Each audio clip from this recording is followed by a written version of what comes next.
ಎಲ್ಲರಿಗೂ ನಮಸ್ಕಾರ. ಸಿಂಪಲ್ ಸವಿರುಚಿ ಧನುಸ್ ಕಿಚನ್ಗೆ ಸ್ವಾಗತ. ಇವತ್ತು ಬೂದ್ ಕುಂಬಳಕಾಯಿ ಹಲ್ವಾ ಹೇಗೆ ಮಾಡೋದು ಅನ್ನೋದನ್ನು ತೋರಿಸ್ಕೊಡ್ತಾ ಇದ್ದೀನಿ. ಇದಕ್ಕೆ ಬೇಕಾಗಿರುವಂಥ ಸಾಮಗ್ರಿಗಳನ್ನು ನೋಡೋಣ. ಬೂದ್ ಕುಂಬಳಕಾಯಿ ಸಿಪ್ಪೆ ತೆಗೆದು ಅದನ್ನು ತುರಿದಿಟ್ಕೊಂಡಿರುವಂಥದ್ದು ಒಂದು ಬಟ್ಲು ತೆಗೆದುಕೊಂಡಿದ್ದೀನಿ. ಅರ್ಧ ಬಟ್ಲು ಸಕ್ಕರೆ, ಒಂದು ಸಣ್ಣ ಕಪ್ನಷ್ಟು ಹಾಲು, 2 ಚಮಚ ಡ್ರೈ ಫ್ರೂಟ್ಸು, 2 ಚಮಚ ತುಪ್ಪ, 2 ಚಮಚ ಖೋವಾ. ಒಂದು ಬಾಣಲಿ ಇಟ್ಟು ಅದಕ್ಕೆ ನಾವು ತುರಿದಿಟ್ಕೊಂಡಿರುವಂತಹ ಬೂದ್ ಕುಂಬಳಕಾಯಿಯನ್ನು ಹಾಕೋಣ. ಬೂದ್ ಕುಂಬಳಕಾಯಲ್ಲಿ ನೀರಿನ ಅಂಶ ಹೆಚ್ಚಾಗಿರುತ್ತೆ. ಅರ್ಧದಷ್ಟು ನೀರಿನ ಅಂಶನೇ ಇರೋದ್ರಿಂದ ಇದು ಪೂರ್ತಿ ನೀರಿನ ಅಂಶ ಡ್ರೈ ಆಗೋವರೆಗೆ ಇದನ್ನು ಹುರ್ಕೋಬೇಕು. ಸ್ವಲ್ಪ ನಿಧಾನವೇ ಆಗುತ್ತೆ ಇದನ್ನು ಹುರಿಯೋ ಅಂಥದ್ದು. ಪೂರ್ತಿ ನೀರು ಹಿಂಗೋವರೆಗೆ ಹುರಿತಾನೇ ಇರಬೇಕು, ಕೈ ಆಡಿಸ್ತಾನೆ ಇರಬೇಕು. ದೊಡ್ಡ ಉರಿಯಲ್ಲಿ ಇದನ್ನು ಹುರ್ಕೊಳ್ಳಿ. ನೋಡಿ, ಈ ರೀತಿಯಾಗಿ ಮಾಡಿದ್ರೆ ನೀರೆಲ್ಲ ಬಂದು ಮಧ್ಯದಲ್ಲಿ ನಿಂತ್ಕೊಳ್ಳುತ್ತೆ. ನೋಡಿ, ಒಂದು 10-15 ನಿಮಿಷಗಳ ಕಾಲ ಹುರಿದ ಮೇಲೆ ಈ ರೀತಿಯಾಗಿ ನೀರಿನ ಅಂಶ ಎಲ್ಲ ಡ್ರೈ ಆಗಿದೆ. ಇನ್ನೂ ಒಂದು 2 ನಿಮಿಷಗಳ ಕಾಲ ಹುರಿಬೇಕು ಇದು.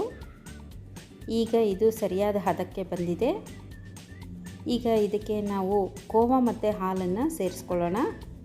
ಈ ಖೋವಾ ನಾನು ಮನೆಯಲ್ಲೇ ಮಾಡ್ಕೊಂಡಿದ್ದೀನಿ.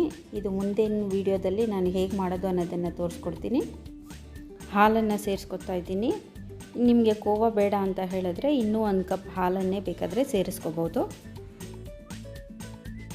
ಇವೆಲ್ಲವೂ ಹೊಂದ್ಕೊಳ್ಳೋ ಹಾಗೆ ಚೆನ್ನಾಗಿ ಮಿಕ್ಸ್ ಮಾಡಬೇಕು ಇದನ್ನು.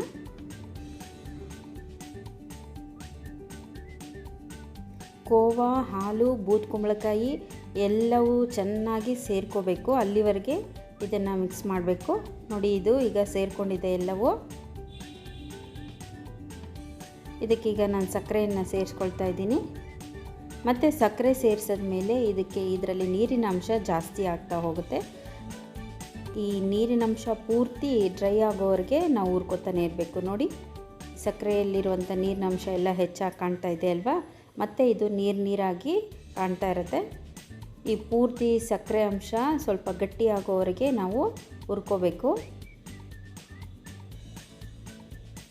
ನೋಡಿ, ಹುರ್ಕೊಳ್ತಾ ಎಲ್ಲ ಸ್ವಲ್ಪ ಗಟ್ಟಿ ಆಗ್ತಾ ಇದೆ.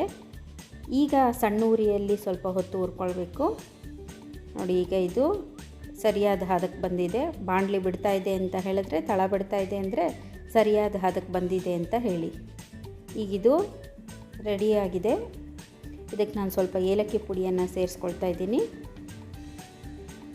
ಇದನ್ನು ಚೆನ್ನಾಗಿ ಮಿಕ್ಸ್ ಮಾಡ್ಕೊಳ್ಳೋಣ.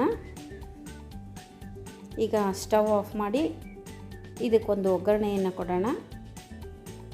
ಸಣ್ಣದೊಂದು ಬಾಣಲಿ ಇಟ್ಟು ಒಂದು 2 ಚಮಚದಷ್ಟು ತುಪ್ಪವನ್ನು ಹಾಕಿ ಸಣ್ಣದಾಗಿ ಹೆಚ್ಚಿಟ್ಕೊಂಡಿರುವಂತಹ ಡ್ರೈ ಫ್ರೂಟ್ಸ್ನ ಇದಕ್ಕೆ ಸೇರಿಸ್ಕೊತಾ ಇದ್ದೀನಿ. ನಿಮಗೆ ಯಾವುದೆಲ್ಲ ಡ್ರೈ ಫ್ರೂಟ್ಸ್ ಇಷ್ಟ ಇದೆಯೋ ಅದನ್ನೆಲ್ಲ ಹಾಕೋಬೋದು. ಸ್ವಲ್ಪ ಕ್ರಿಸ್ಪಿ ಆಗೋವರೆಗೆ ಇದನ್ನು ಹುರ್ಕೋಬೇಕು. ಇನ್ನೂ ಒಂದು 2 ಚಮಚ ತುಪ್ಪ ಹೆಚ್ಚಿಗೆ ಬೇಕು ಅಂತ ಹೇಳಿದ್ರೆ ಸೇರಿಸ್ಕೋಬಹುದು. ಇದನ್ನು ಹಲ್ವಾಗೆ ಸೇರಿಸಿ ತಿರುಗಿಸಿದ್ರೆ ಈಗ ಹಲ್ವಾ ಸಿದ್ಧವಾಗಿದೆ. ನೋಡಿ ವೀಕ್ಷಕರೇ, ಎಷ್ಟು ರುಚಿಯಾಗಿದೆ. ನೋಡೋದಕ್ಕೂ ತುಂಬ ಚೆನ್ನಾಗಿ ಕಾಣ್ತಾ ಇದೆ. Thank you.